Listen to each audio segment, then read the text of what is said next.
Hey everyone, it's Marvin. Thanks so much for listening to Books and Boba. I just wanted to take a quick second to remind you that Books and Boba just launched our Patreon to help support our future endeavors. Rira and I have been running Books and Boba for the last 6.5 years, and we've always talked about wanting to do more, including expanding our content offerings, being able to go to book events and do more coverage.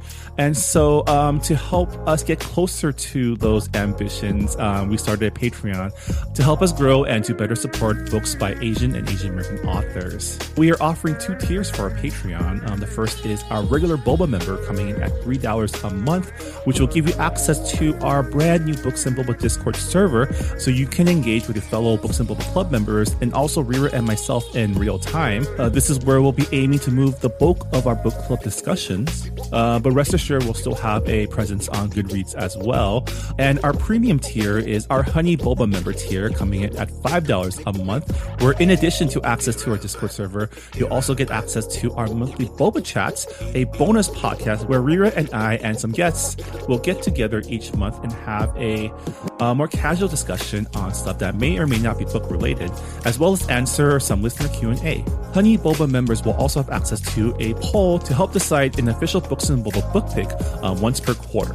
So if any of that sounds interesting to you, support Books and Boba on Patreon by going to patreon.com/booksandboba. As always, Rira and I really appreciate your support. All right, thanks for listening, and I'm on with the show.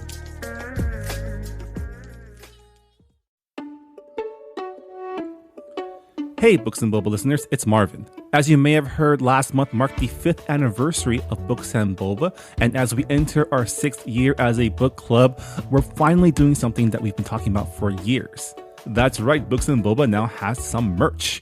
We're launching a bonfire merch campaign for our first run of official Books and Boba swag, including t-shirts, sweatshirts, and tote bags. Orders for this first run will be open until October 21st, after which orders will be closed, shipped, and delivered to your homes by November 8th. We chose Bonfire as the platform for this app because it allows us to create a pre-order campaign like this, which will hopefully allow us to earn a little bit more to support the podcast and to maybe even offer some additional content down the line. To check out what we have to offer, go to booksandboba.com and check out our store link to be taken to our Bonfire portal. There you can check out all of the available apparel and colors, as well as put down your own order. As I mentioned, all sales will go to support this podcast and will allow us to do even more amazing things for Books and Boba down the line.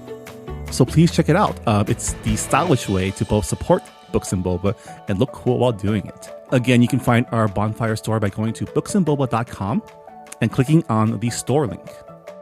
All right, now on with the show.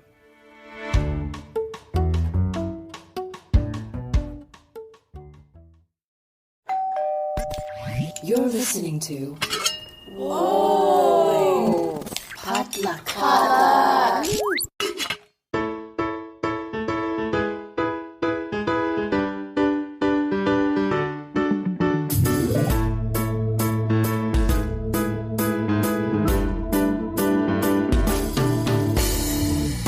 And you're listening to Books and Boba, a book club and podcast featuring books by Asian and Asian American authors. My name is Marvin Yue. And I'm Rira Yu. And we are here today for another great author interview. We have Xiran Zhao, the author of Iron Widow, a story that's the reimagining of the rise of Chinese Empress Wu Zetian, but set in a science fiction mecha world. Iron Widow also debuted #1 on the New York Times bestsellers list. So we're really excited to have them here to chat with us. Rhea, what do you think of the book? Well, everybody knows that I'm a big anime fan, so I was like, yes, this is my jam. I love books that, feature strong women characters who, are just like, fuck the system. This is awful. Like, I love stories that delves into the roots of issues that our society faces today, like misogyny and capitalism and just like internalized misogyny as well. And I think the book is a very entertaining portrayal of what it would be like if we had a patriarchal military system with magic robots. Yeah, people listening to this podcast know that I'm a big fan of Asian-inspired fantasy, and this book is Asian-inspired fantasy science fiction because it takes place, in a long time ago in a galaxy far, far away, based on Imperial China. And, like Rira, I'm also a big mecha fan. I love Gundam. I love Escaflowne. I love Eva. I love just anything to do with big robots. I love that this is a story about giant robots fighting like Confucian. There seems to be like a couple big bads in a lot of these stories, especially Asian-inspired fantasy. One is capitalism and two is patriarchy. And it's really cool that we have these stories as like allegory about these real life issues because, let's face it, patriarchy, especially in East Asian cultures, is not dead. In fact, it's very alive and well even today. Oh, yeah, definitely. You do not need to read sci-fi to know that the patriarchy is a terrible thing that still dominates our everyday lives as citizens in this damn country. Yeah. Well, we have a really great chat with Xiran about how they got started as an author, about their book, and about their inspirations. So without further ado, let's get to it. Here is our interview with Xiran J. Zhao.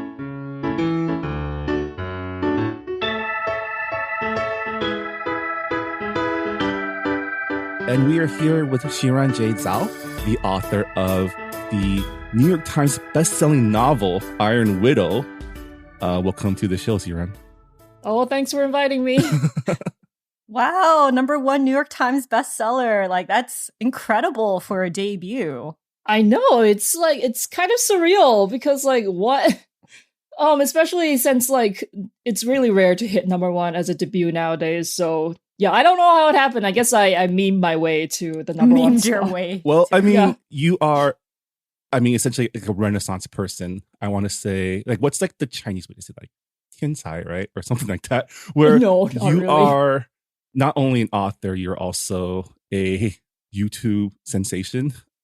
You have a series of videos where you break down Chinese stereotypes and folklore in like Avatar and Mulan, and you're also a cosplayer, right? You also do a lot of cool stuff.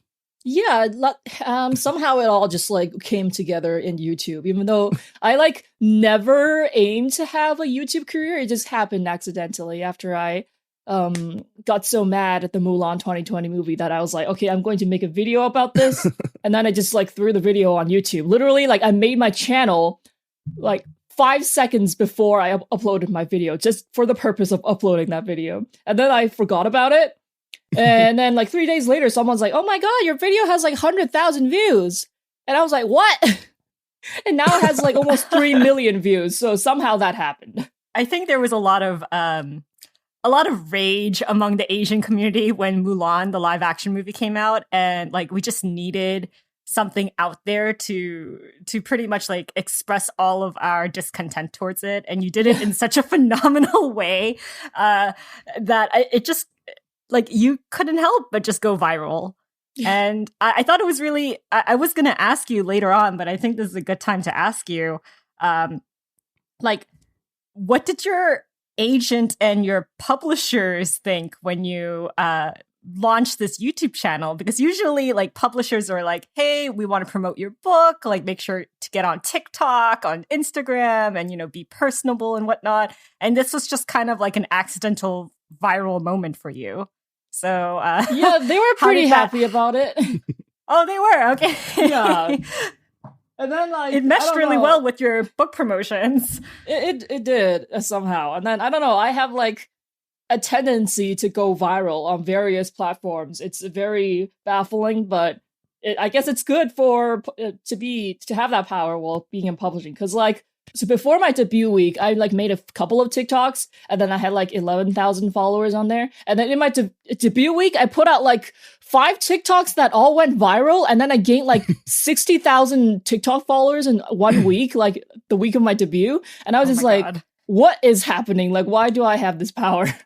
I mean, to be honest, your persona is just so bold. I mean, you are a I guess S-tier shit poster, right? It's like I know, no, but honestly, yeah, everything I know about like marketing and going viral is from my years in the Yu-Gi-Oh fandom, trying to convince people to watch Yu-Gi-Oh. Like literally, that's where my power comes from. I just like keep making posts that are like, oh, this is how I advertise Yu-Gi-Oh. And at this point, I don't know, like if I own Konami money for like promoting on the back of Yu-Gi-Oh so much, or like they owe me money for promoting it so much.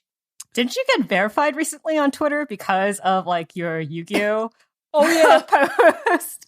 After 2 failed attempts, 2 failed requests for verification, because they changed it recently. So if you want to get verified as an influencer, you have to like you have to paste at least like 4 articles about you. And I just like, because back when my like petition for Yu-Gi-Oh to get into the Olympics went viral, like a bunch of gaming websites published articles about it. So I just like mass spammed all the links to those articles in the Twitter verification thing. And then like within hours, I got my check mark finally. So yes, the Yu-Gi-Oh! Olympics petition was what finally got me my check mark. Wow. Congratulations. But I have to ask. So I was looking through your bios. I was kind of stalking you on the internet, and it says that you graduated with a degree in like biochem. Yes, that happened. And now I'm no longer using that degree, I guess. I thought it was interesting because of, well, we're in the middle of a pandemic, and you were studying in that field, and now you are an author during a pandemic. Exactly.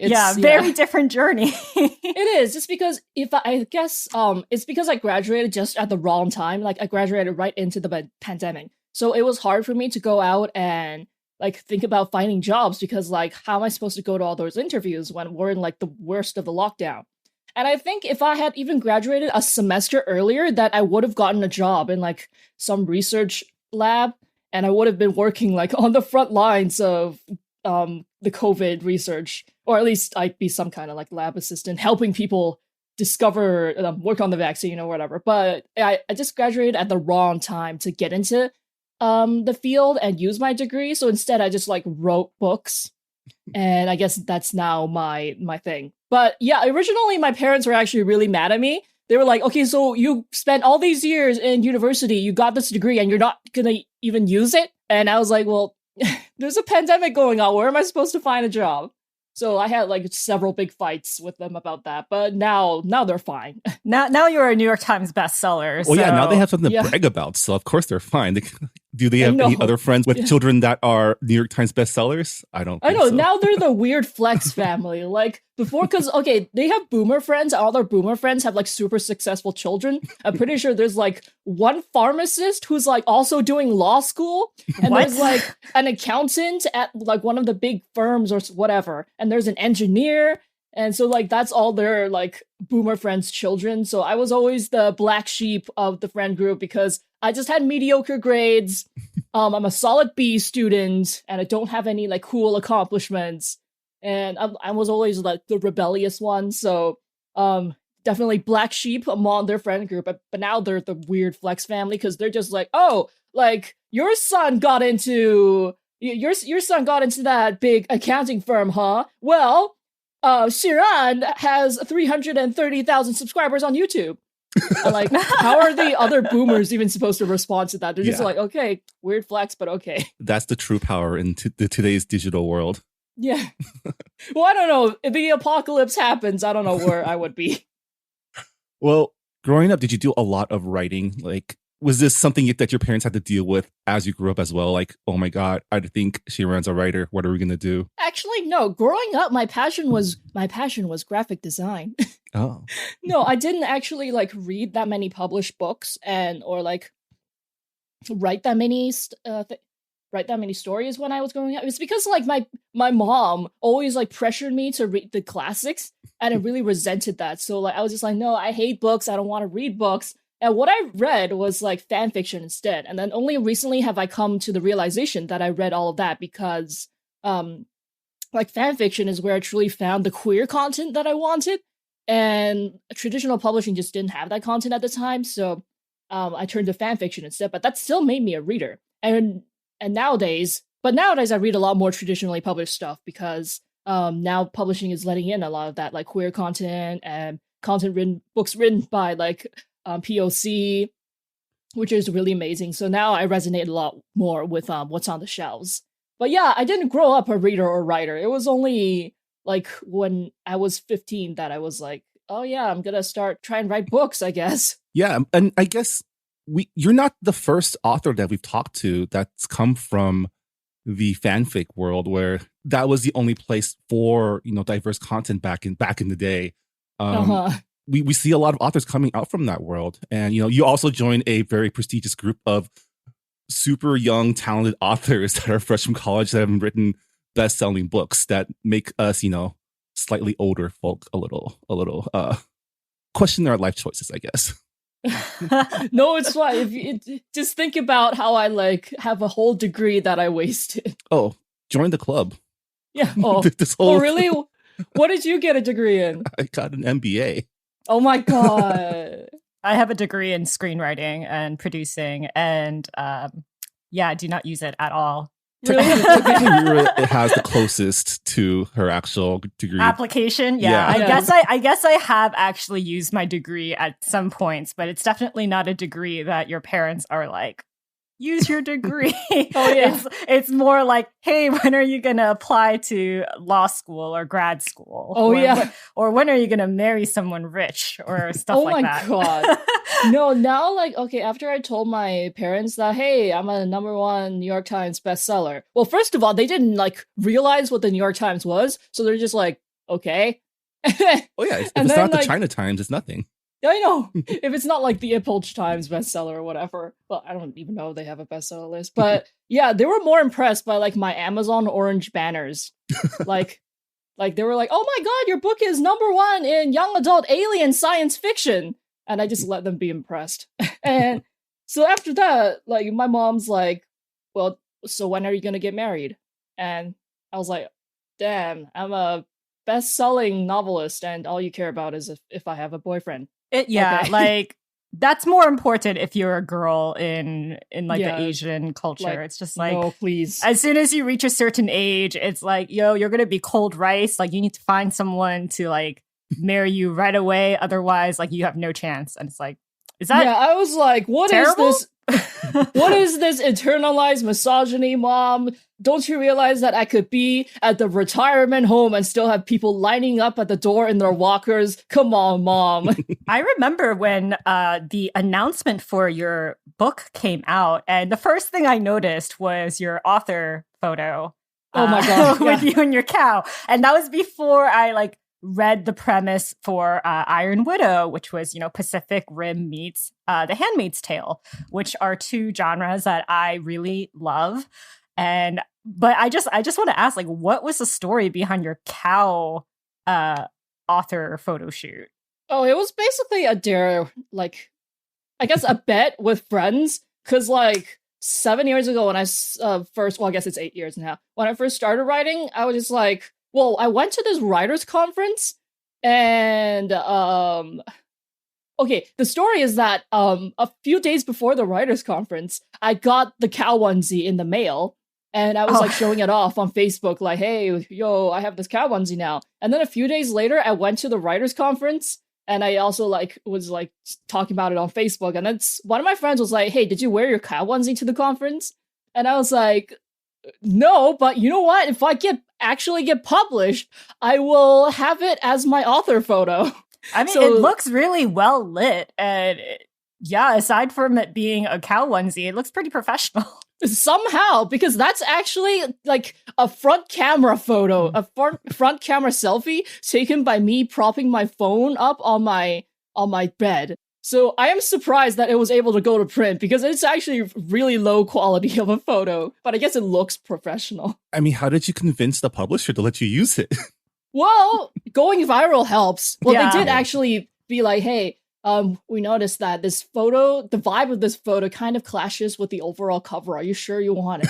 I'm like, I made a promise to the whole internet. It went viral and everything. I can't back out now. And they were like, we understand. It's a matter of honor.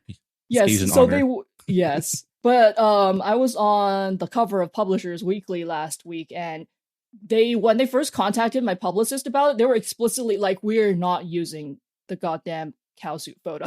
Send something else. So yes, they are still a little stingy about it. Yeah, I would imagine because it's, Publishers Weekly and, they're very by the books. But I mean, okay. But yes, every time I look at my photo, especially if I'm listed, as part of the attendees of a conference, and you scroll through all the authors with their headshots, and then it's just me in my cow suit. That makes me laugh. I mean, it definitely got my attention because we do book news for this podcast, and I was just like, and a lot of the times, I double check the list, like make sure like I haven't missed anyone, but like immediately as I was like mid scroll, I was like, wait, okay, well this person's Asian, but the cow suit, like there's a story here. I mean, the announcement itself also stuck out.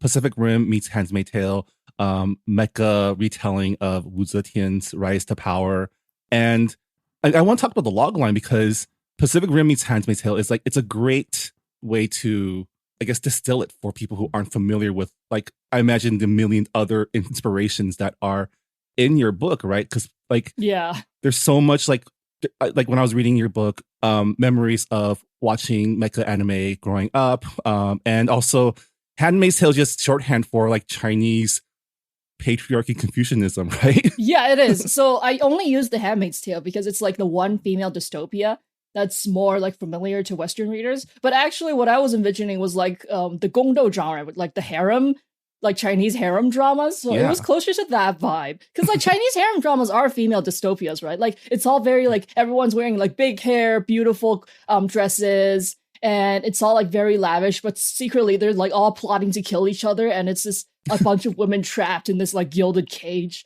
And so for some reason, I just really love that genre because I think it's really empowering to see women like being trapped in that circumstance, but like rising up anyway and with their schemes. So it was more that than like The Handmaid's Tale, but I just only use The Handmaid's Tale because, it so people know it's like, oh, no, we know, we understand. We got it. Wink. We got it. Yes. But also, yes, the mechas.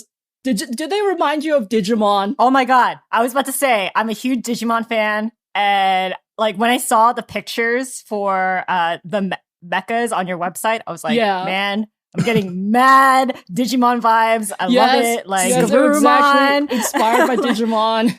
Literally, I used a picture of Renamon I gave a picture of Renamon to my mecha designer for the Nine-Tailed Fox. That's amazing. But I was super stoked because I was a big Digimon fan. I'm a big mecha fan overall. And it was just so interesting to me that this was taking like ancient Chinese culture with like high modern sci-fi equipment and just like melding them into one. And it's something that you don't really see anywhere, really. I think your book was like the first one where I was like, oh, okay, like we've seen like Neo Tokyo, Neo Seoul with like robots, but we haven't really seen like ancient China or ancient Asia with robots. It just seemed like really new to me. Because I think that sci-fi, I want more POC written sci-fi. And I think that sci-fi is very like Western centric. Like there's a lot of like adaptations of like, oh, the Roman Empire, but sci-fi. So there's a lot of that. So what I did was basically, pre-colonial China with sci-fi, because I just love that sort of like genre bending thing. And so essentially I'm doing with all those sci-fis, how they riff off the Roman Empire, I'm riffing off pre-colonial China. Yeah. I mean, I'm a little too old for the Digimon craze, so I did not catch those references, but I was catching like references from like Ava, right? Creating mechs out of monsters. Escaflowne, like the magical powered mechs. And even like some super robot tropes where, the piloting isn't like an actual like cockpit, but like some metaphysical realm where you take direct control of the robot. Yeah, of course. That's the only way that like having teenagers pilot the robots makes sense, because I'm pretty sure like if it's actually like makes sense by hard sci-fi rules, then you're gonna have to like have engineers pilot those mechas with years of training. Yeah, I mean, like in animes and stuff where they have children piloting these weapons of mass destruction, it's a tale on like how society treats groups that they consider to be inferior to them. And whereas like with Gundam, for example, where like all of the pilots are like young 15-year-old boys, it's like, well, okay, well, like you're a teenager, you don't really count, like, no one's gonna really care about you, so whatever. And then there are also shows where like the kids are not actually human, they're like genetically engineered, and it's just like, well, you're disposable, so we're gonna make you pilot these robots. But it was really interesting that you put a feminist focus on the pilots, the idea of concubine pilots, and how a lot of the women pilots, it's certified death for them to go into battle, whereas like the men, it's a higher chance of survival. And I thought that was a very interesting setup because I hadn't really seen that happening before. Even with Pacific Rim, when you have two pilots who are like compatible with each other, usually they end up surviving like 50-50. Yeah. Yeah. So can you talk a little bit more about like how you came up with, I guess, that system with like the gender norms being very, very hardwired into the mecha machines? Well, have you guys seen Darling in the Franxx? I think I've seen like a couple episodes, but yeah. Okay, Darling in the Franxx is where what inspired me, because it had a system where like a boy and a girl must pair up to pilot these giant mechas. And that show is infamous for like the girl is on all fours while the boy is like behind. Oh, no. Yeah, behind her. So it was very like fan servicey, but it did get into like, it is a good show for like the first 15 episodes, but then it like really goes wild and goes downhill. So that's why I was like so disappointed. Derided. Yes, it is. And so it's a big inspiration for Iron Widow. And I felt like it didn't explore the like the terror or like the inherent like nightmarish setup of this like boy girl heteronormative piloting system. Because in it, like, they kind of treated girls and boys like equally, but I just thought of like, what if I had to be one of these like girl pilots who's like always on all fours and like objectified for fan service, and I was aware of it. And it made me realize that this setup is basically like a teenage boy's wet dream. Like, oh, you get to pilot this giant mecha and then have this girl on all fours in front of you. Because a teenage boy's wet dream is a teenage girl's like dystopian nightmare. So I was like, what if this system was like exactly how the mechas worked, and then you like the girls even died more often and they were considered disposable, and then you wrote the story from the perspective of one of these girls. So that's, I guess it's like my feminist take on the mecha genre and all its like fan service and objectification of female characters. Yeah.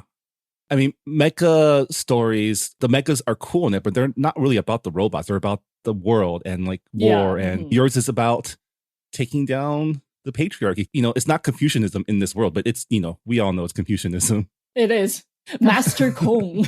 Yeah. I think it's like I think it's funny how like the Handmaid's Tale was just kind of like a elevator pitch, like an easy way for non-Asian audiences to like realize, okay, yeah, this is a feminist story. I just feel like with like a lot of Asian cultures, because the patriarchy is so visible and so ingrained into a lot of our daily routines, there have been a lot of books that explore it. But for like the Western side of things, I don't think they've really explored it all that much, or like in a way where it's like that visually polarizing. Yeah, because like nowadays, like I guess misogyny and sexism, there's this illusion that we're past all of that in Western society, even though we're clearly not. So like a lot of people, they write the worlds that where they want it to be like gender blind. They want it to be like racially blind, but even though like those issues never really got resolved, but there's a sense that they did. But in like East Asian cultures, especially like Chinese culture where I come from, it's still like very much blatant. there. Yeah. Yeah, and the way that you write, the way you wrote this book is just so... I remember reading just even the first part and thinking how like... I think the only description I had in my mind was, this is really like rock and roll. This is like really like just like very... I don't think aggressive is the right word, but very like in your face, and very like you are like just putting all your themes out there and saying this is the fucked up shit that's happening.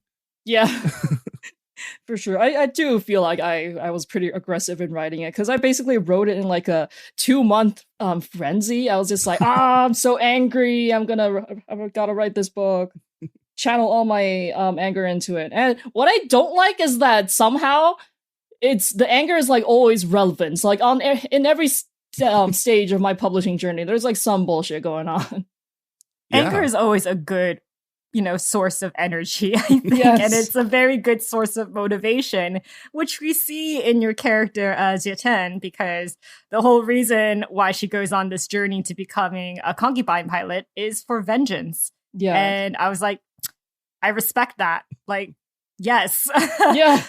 But like, what made you want to do a sci-fi reimagining of Wu Zhetan? Because this isn't really a retelling, because obviously there are robots, but there are characters who did not exist during Wu Zhetan's time, and of course, like she's like 18 years old in this book, whereas like her story as a ruler, it goes on for decades, and a lot of pivotal moments happen. So, what compelled you to make her? Well, the retelling aspect came out right after I decided that it was going to be like a pre-colonial Chinese aesthetic with like inspiration from the harem drama genre, and like there is no bigger winner of harem battles than Wu Zetian. So I was like, what if I just made the protagonist a reimagining of her? Because actually, I have a really difficult time like coming up with original characters.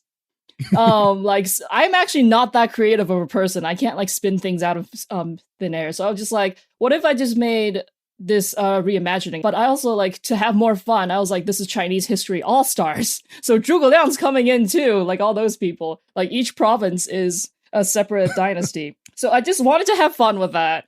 Yeah, totally. I remember seeing that you included like both Zhuge Liang and Sima Yi from the Three Kingdoms. Automatically, as someone who was familiar with those stories, I was like, these two are sketch. Because two are... Well, Sima Yi is especially sketchy, right? But it's funny because my editor was like, oh my god, I love Sima Yi. I can't believe that he like did that in the end. I was like, oh, you didn't see that coming? Everyone Chinese would have seen that coming. Everyone Asian will see that coming. Yeah. We don't want to spoil for anybody who is who's unfamiliar with Sima Yi. Yeah, if you know, you know. It's like one of those. Yeah. If you know, you know. And they're definitely their rivalry is going to play a bigger part in the sequel. Oh, yeah. I mean, I loved your portrayal of Zetian. I think she is a character that is like, there's just so many portrayals of her in history and media. You know, sometimes she's like the heroic concubine. Sometimes she is like the devious, like the prototypical like dragon lady.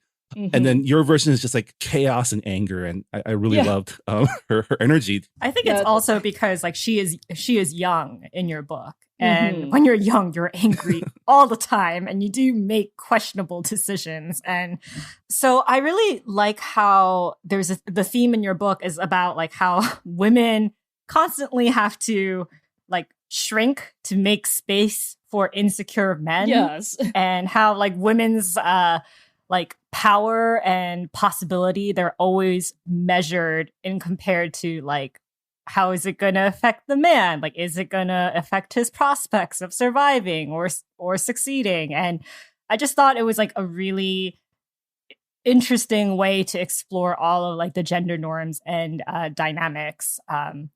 And I just want to ask, like, what was the trickiest part of navigating all of those thoughts? Well, definitely like thinking about all the like feelings and the shame that she would have internalized, and then her like fighting back against it. Like especially like of course the mere fact that she's going to become a concubine pilot, but she has to like battle the shame of like, oh no, I have to like let myself be used as a sex object, but then everyone has told me that that's a bad thing and I should be ashamed of it. And so she definitely like the world uses shame to try and control her. And I read this really good quote. It's like, how do you get a woman to give up her power? You make her feel bad for having it. So there's, shame and guilt are two tools that are like frequently used to control women. So I found it interesting to like have her combat that. And especially like even writing the sequel, I find myself constantly like, oh, would she be okay with this? Or would she push past it? Especially since people always try to use like her sexuality against her. They're always like trying to invade her space and trying to like sexualize her into an object. And so I find it like tricky to do the balance of would she let that happen just so it no longer has any power over her, and or would she like resist, like or affirm her boundaries? And I guess she also has that dilemma of, are these boundaries, do I have these boundaries because of like genuinely, like, I am uncomfortable with, like, if I am to be sexualized, or do I have these boundaries because the world told me to have these boundaries and it will be shameful if I let people cross it? So there's a lot of eternal conflict going on there. So this is really funny because like yesterday I was out of state and I was on a trip, and to kill time I was actually watching your Wu Tan videos on YouTube, because you like broke down the history so well. And I just wanted to ask, like, out of curiosity, like, were you always so knowledgeable about Wu Tan's life? Was Chinese history something that you were always into? Yeah, pretty much. Though I only got like really into Chinese history about 3 years ago. And so I like did a deep dive on her, and especially like she fascinates me because she's like, well, basically she's like the one female icon that like all Chinese girls like look up to, right? Because like she's the only female emperor.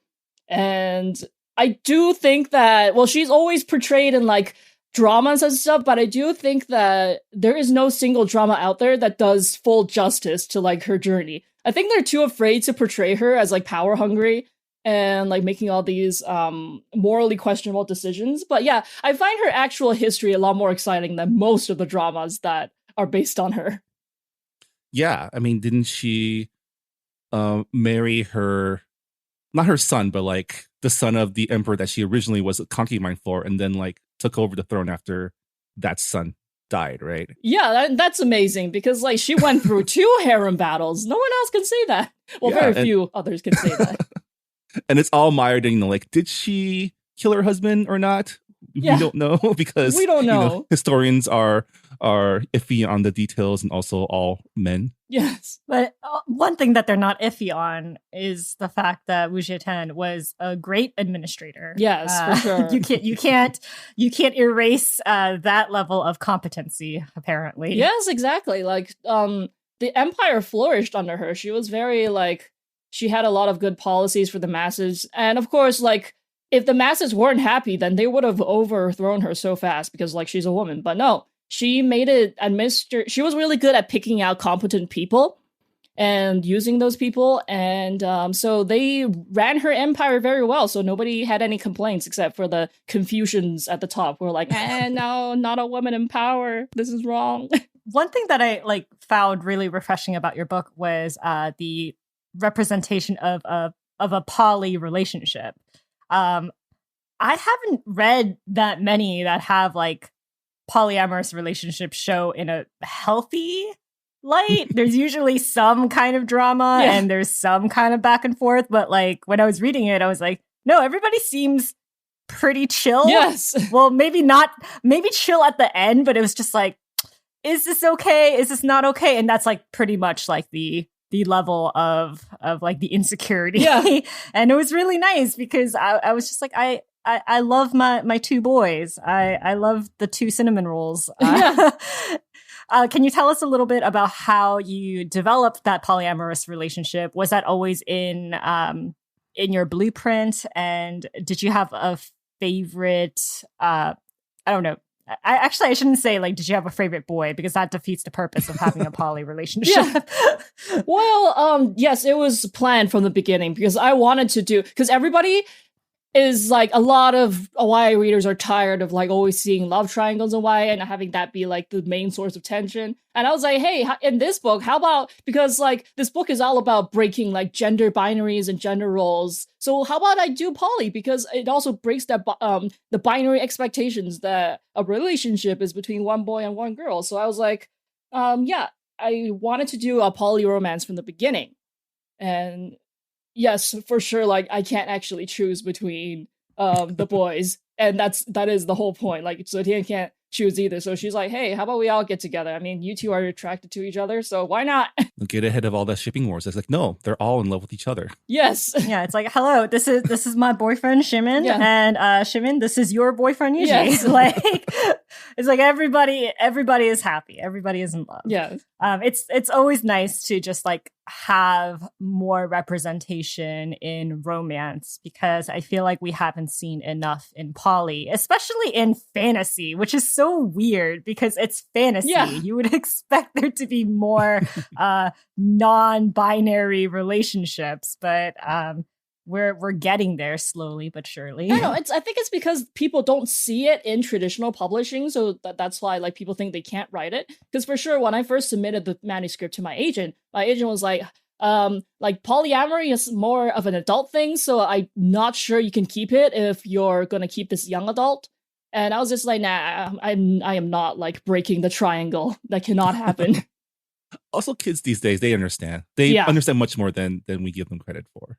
Yes, yeah, for sure. Did you receive any like angry emails from, I guess, like parents or school teachers? Well, not yet, but like I distinctly remember when my book announcement first came out, there were like 2 like comments on my Goodreads, and then like a few days later, one of the commenters changed their comment to be like, "Oh, I didn't realize that this book had polyamory." Like, what? How could you think that's okay for teens? That causes disease. And I was like, what? So at that time, it was like 50% of the reviews. Like it was like 1 out of 2. So I was really freaked out by that. I'm like, oh, I didn't know that this was actually going to be controversial. But then I received a lot of support for it. And I think, yes, the book community is generally happy with it. I don't know if anyone's complaining now because I don't look at my reviews. That's my author superpower. I am not enticed to look at my reviews. I have legit not looked at my Goodreads since that incident. So I am proud of myself. You should be proud of yourself. That is really commendable. Yeah. But it does seem like you look at your fan art, and you've gotten tons of fan art from your readers, right? Oh, I know. It's amazing.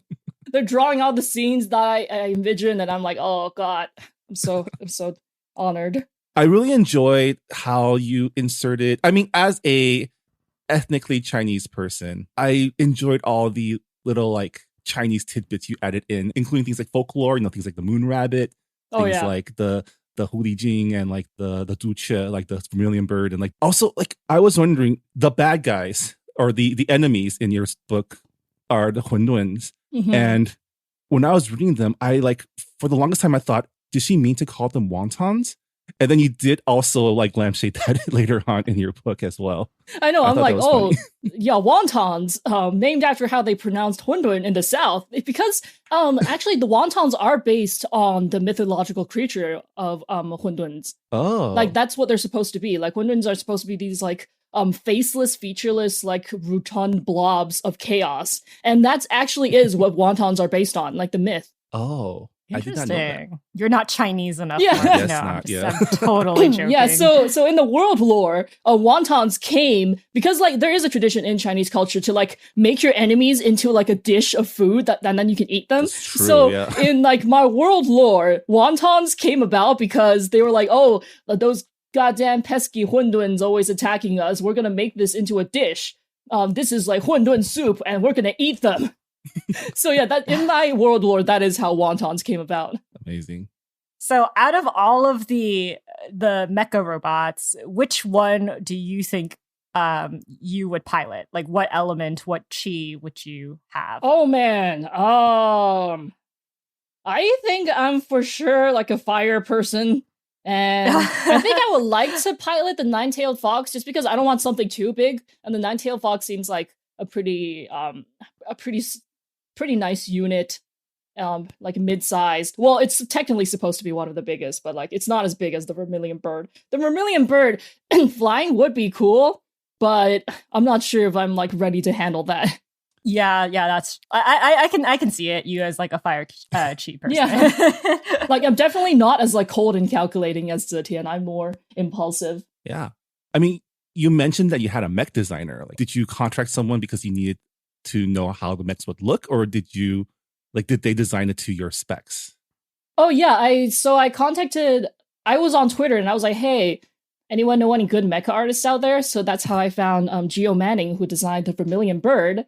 And he was really amazing. And then I went on Fiverr and I just searched up mecha designer. And that's how I found Satodra, who like designed all the other mechas. Wow. I've always wanted to like commission the mecha designs because I think it will be really cool, like supplementary material, right? And hopefully they can be printed in the paperback.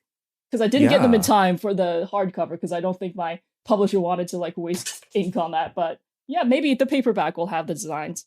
Oh, that would have been awesome to have like illustrations in there. Mm-hmm. So the book ends on a cliffhanger. And you mentioned you're working on the second book. Any updates on that? How's that going?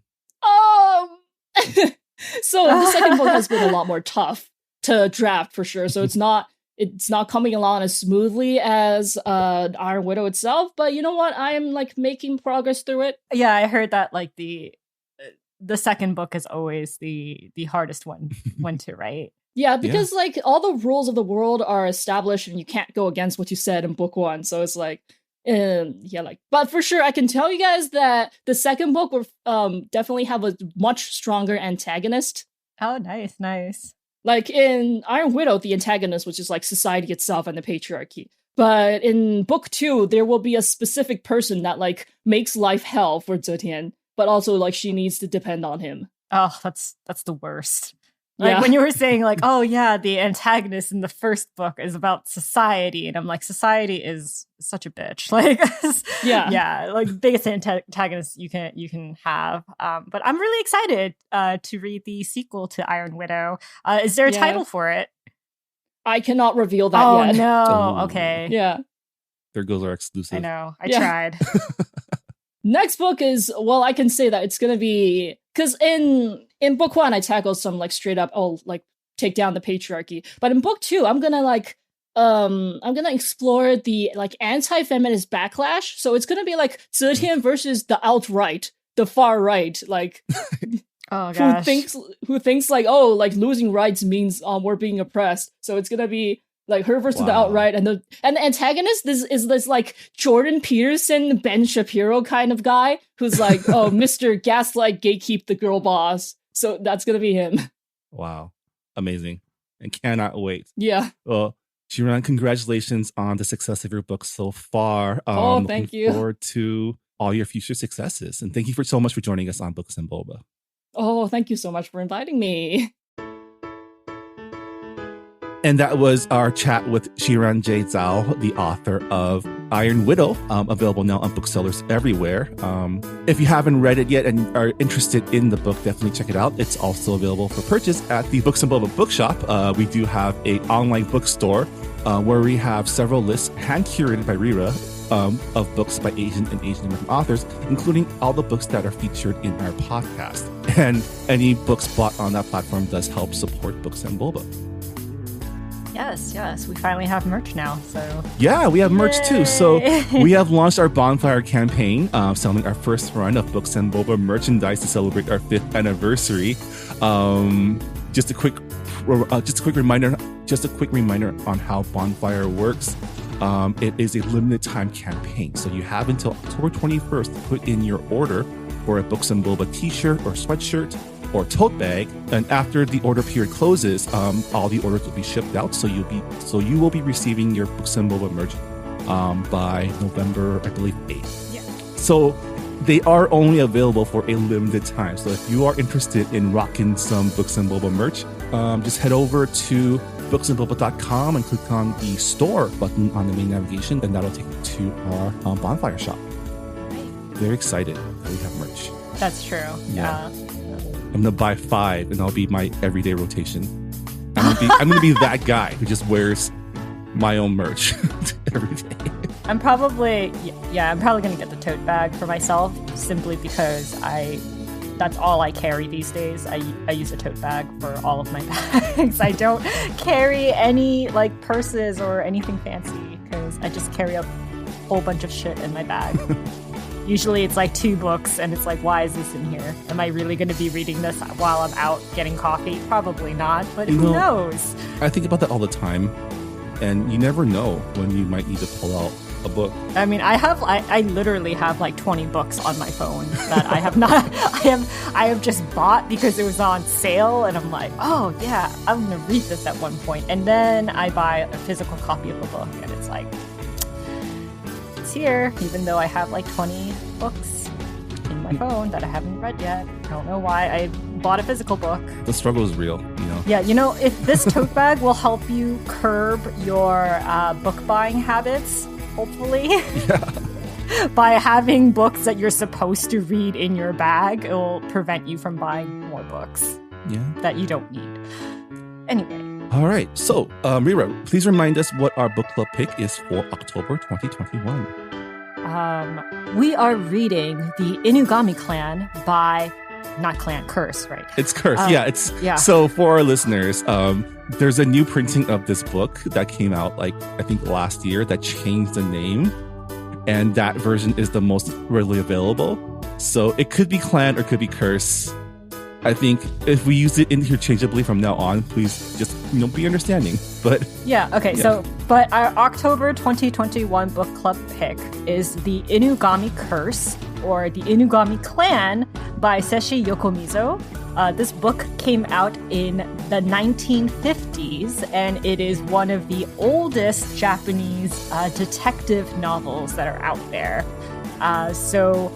This is supposed to be some, I guess, like theatrical, campy murder mystery. You'll probably notice a lot of the same like mystery tropes that you see in like Sherlock Holmes, because the author Seshi Yokomizo was known as the Conan Doyle of Japan during his time as an author. So I'm really excited to read something spooky for Spooktober. It's been a while. Yeah, I'm excited to because we've done a lot of cozy mysteries. We've done some like noir mysteries. This is our first like detective story in a while, and I'm interested to be introduced to this new gentleman detective. Is he going to be more like Sherlock? Is he going to be more Poirot? Like, what kind of detective is he? I don't know. We'll see. Yeah. We'll be discussing this book at the end of the month. So if you have finished the book ahead of time, please let us know on our Goodreads forums. I will not read those comments until after I finish the book, because I do not want to know who the killer is. But until then, thanks for listening to Books and Boba. Thanks again to Xiran, Zhao for joining us on this episode. And we'll see you all next time. Bye, everyone. Bye.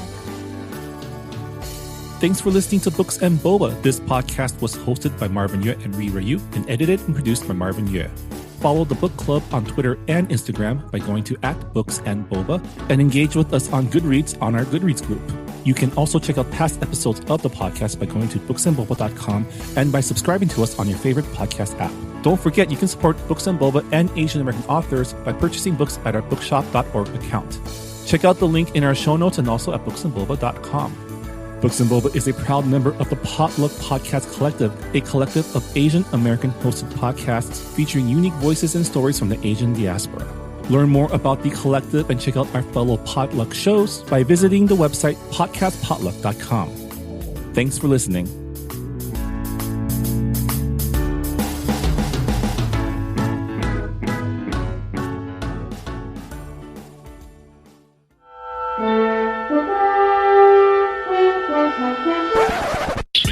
Hello, I'm Phil Yu, and I'm the host of All the Asians on Star Trek, the podcast in which I interview all the Asians on Star Trek.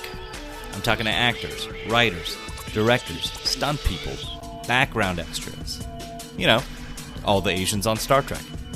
Find out more at alltheasiansonstartrek.com. Part of the Potluck Podcast Collective. Live long and prosper.